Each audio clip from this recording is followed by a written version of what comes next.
को सुनने के लिए आगे अपना सुनहरा भविष्य देखने के लिए उत्सुक है। ऐसे हम सबके लोकप्रिय सांसद आदरणीय श्री हनुमान जी बेनीवाल साहब से प्रार्थना है इस सर पधारें और हम सब कार्य संबोधन प्रदान करें।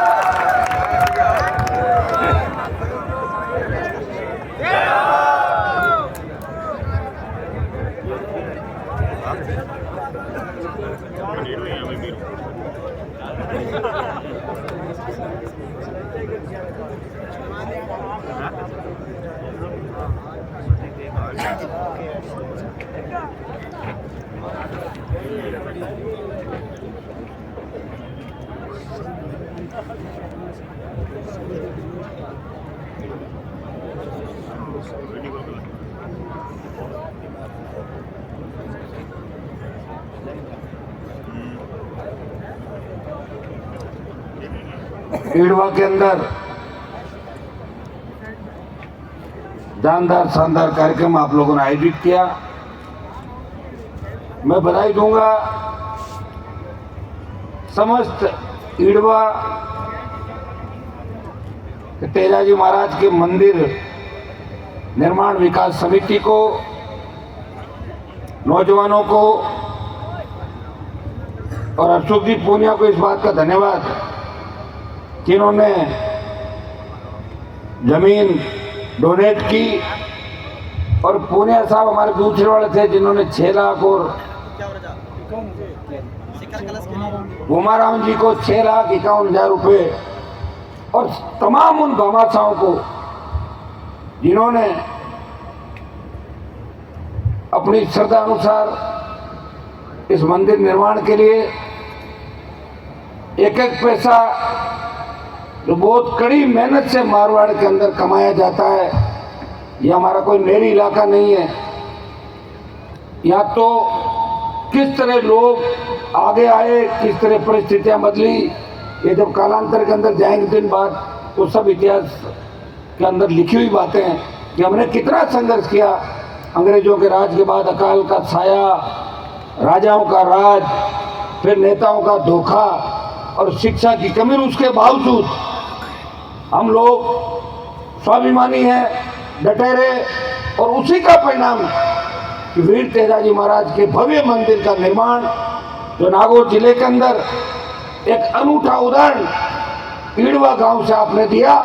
ये संदेश पूरे राजस्थान के अंदर जा रहा है कि रात को 2 बजे भी हजारों की तादाद के अंदर जाट समाज के साथ साथ अन्य हमारी जो कौमें हैं जो हमेशा हमारे साथ रही है, चाहे आज़ादी का आंदोलन था, चाहे सामंती ताकतों से संघर्ष था, उन तमाम कौम वीर तेजाजी महाराज को मानती है। और मुझे इस बात की खुशी है कि 2007 के बाद लगातार इस देश के अंदर वीर तेजाजी महाराज के मंदिर बनने लगे, और तेजाजी का जयकारा खरनाल नागौर से लखनऊ तक पहुंच गया।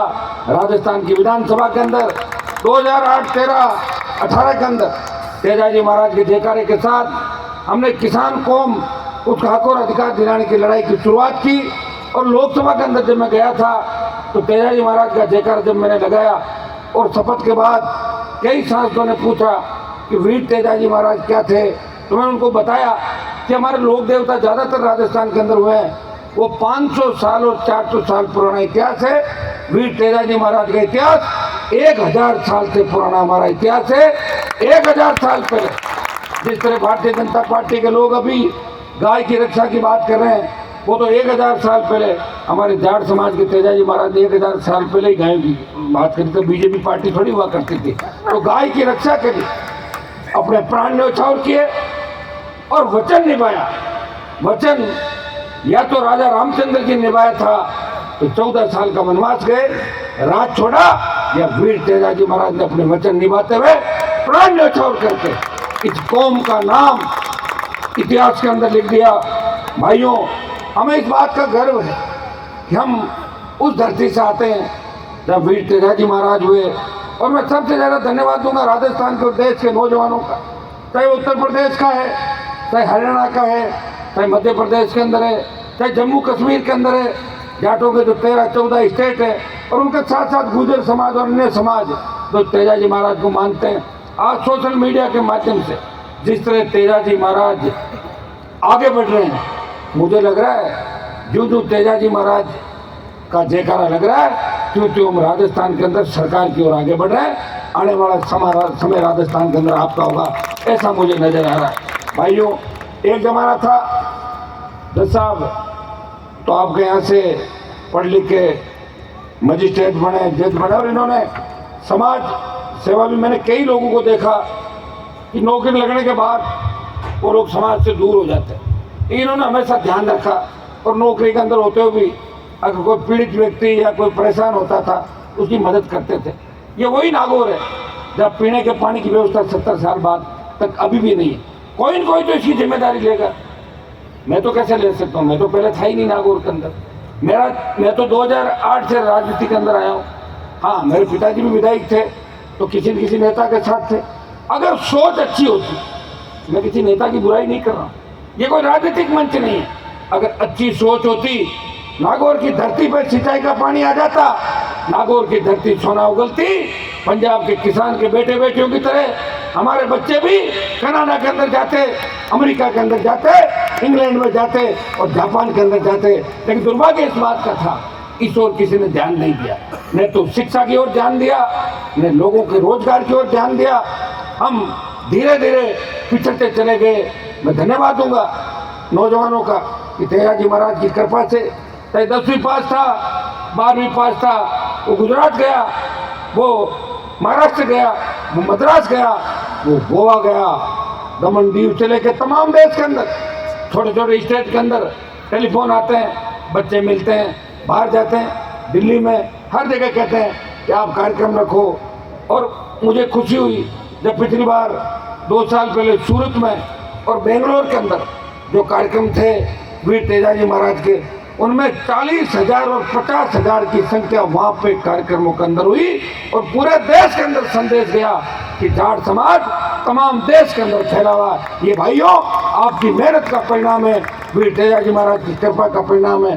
मैं धन्यवाद दूंगा माताओं बहनों को, जिस तरह मेरे छोटे भाई, ये दूसरी आज़ादी की लड़ाई है भाइयों। देश के अंदर एक जमाना था कि 4-4, 5-5 जाट मुख्यमंत्री हुआ करते थे इस हिंदुस्तान के अंदर, और एक जमाना ये आ गया हमारा एक भी सीएम नहीं।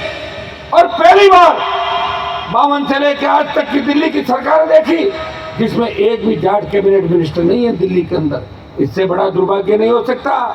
कहने को तो हमारे नेता काम निकाल लेते हैं अपना, और घर का काम तो कोई निकाल लेता है, अपने परिवार का काम निकालने में जोर थोड़ी आता है। किसी का हाथी तो जोड़ने जाके हाथ जोड़ कर अपना काम निकाल देते हैं भाइयों। लेकिन कोई सुनने वाला नहीं है। और मैंने देखा है 18 MP 19 MP हमारी कौम गई देश के अंदर।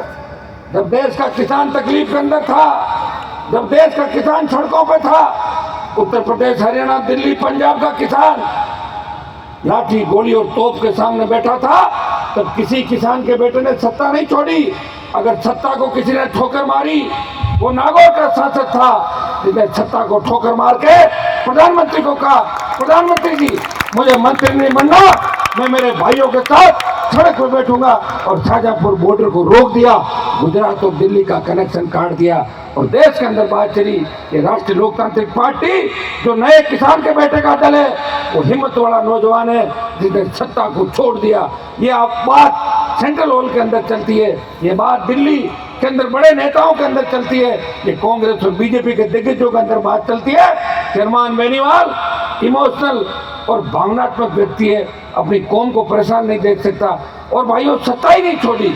सत्ता छोड़ने के बाद मैं चाहता तो बयान दे के सत्ता छोड़ के सो जाता, लेकिन 70 दिन तक सड़क पर अगर देश का कोई MP बैठा, वो नागौर का MP था जो शाहजहांपुर बॉर्डर पे अपनी कौम के मान और सम्मान की लड़ाई लड़ रहा था, जिसने वीर तेजाजी महाराज 1000 साल पहले इस कौम की लड़ाई लड़ी।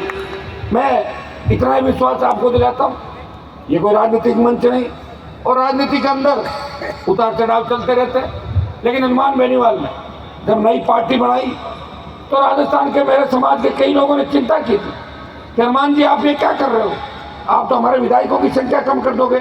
मैंने कहा वैसे तो मैं आपके विधायकों की संख्या कम भी कर दूँ, कोई फर्क पड़ने वाला नहीं, क्योंकि विधायक अगर बढ़ाओगे तो झंडा तो कोई गहलोत का उठाएगा और कोई वसुंधरा का उठाएगा, आपके समाज का तो कोई झंडा उठाने जरा।